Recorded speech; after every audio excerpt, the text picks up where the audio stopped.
Hi ಎಲ್ಲರಿಗೂ ನಮಸ್ಕಾರ. Welcome back to my YouTube channel. ಎಲ್ಲರೂ ಹೇಗಿದ್ದೀರಾ?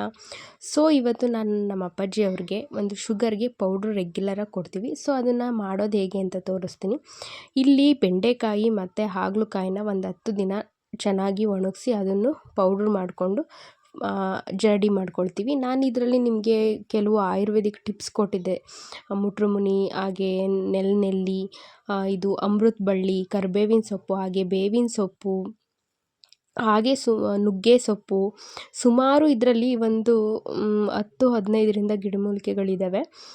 ಆ ಸೊಪ್ಪನ್ನೆಲ್ಲ ನೀಟಾಗಿ ತೊಳೆದು ಒಣಗಿಸಿರೋದು, ಅದನ್ನು ಸಹ ಇಲ್ಲಿ ನೀಟಾಗಿ ಗ್ರೈಂಡ್ ಮಾಡಿಕೊಂಡು ಜರಡಿ ಮಾಡ್ಕೊಳ್ತಿದ್ದೀನಿ. ಇದನ್ನು ರೆಗ್ಯುಲರಾಗಿ ನಮ್ಮ ಅಪ್ಪಾಜಿಗೆ ಕೊಡ್ತೀವಿ. ಶುಗರು ಒಂದು ಲೆವೆಲ್ಲಿಗೆ ಈಗ ಡೈಲಿ 2 ಟೈಮ್ ಮಾತ್ರೆ ತೊಗೊಳ್ತಿದ್ರೆ 1 ಟೈಮು ಮಾತ್ರೆ ತೊಗೊಳ್ಳೋವರೆಗೂ ಲೆವೆಲ್ಲಿಗೆ ಬರುತ್ತೆ. ಅದಕ್ಕೆ ಈ ಪುಡಿಗೆ ನೀಟಾಗಿ ಗ್ರೈಂಡ್ ಮಾಡ್ಕೊಂಡಿರೋಂಥ ಮೆಂತೆ ಕಾಳನ್ನ ಪುಡಿ ಮಾಡ್ಕೊಂಡಿರೋದು, ಇದನ್ನು ಇದಕ್ಕೆ ಆ್ಯಡ್ ಮಾಡಿ ನೀಟಾಗಿ ಮಿಕ್ಸ್ ಮಾಡಿಕೊಂಡು ಸುಮಾರು ಹಾಗೆ ಇಟ್ಕೊಂಡ್ರೂ ತುಂಬ ದಿನ, 1 ತಿಂಗಳವರೆಗೂ ಬರುತ್ತೆ ಈ ಪೌಡ್ರು. ಡೈಲಿ ಖಾಲಿ ಹೊಟ್ಟೆಗೆ ಎದ್ದ ತಕ್ಷಣ ಬಿಸಿನೀರಿಗೆ ಹಾಕ್ಕೊಂಡು ಕುಡಿಬೇಕು. ಇದನ್ನೆಲ್ಲ ನೀಟಾಗಿ ಒಂದು ಬಾಕ್ಸಿಗೆ ಹಾಕ್ಕೊಂಡು ತುಂಬ್ಕೊಳ್ತಾ ಇದ್ದೀನಿ. ಸೊ ನಿಮಗೇನಾದರೂ ಇದ್ರದ್ದು ಫುಲ್ ಡೀಟೇಲ್ಸ್ ಬೇಕು ಅಂದರೆ ಯಾವಾಗಲಾದರೂ ಶೇರ್ ಮಾಡ್ತೀನಿ. ಬಾಯ್. ಹಾಗೆ ಒಂದು ಸಬ್ಸ್ಕ್ರೈಬ್ ಮಾಡ್ಕೊಳ್ಳೋದಂತೂ ಮರಿಲೇಬೇಡಿ.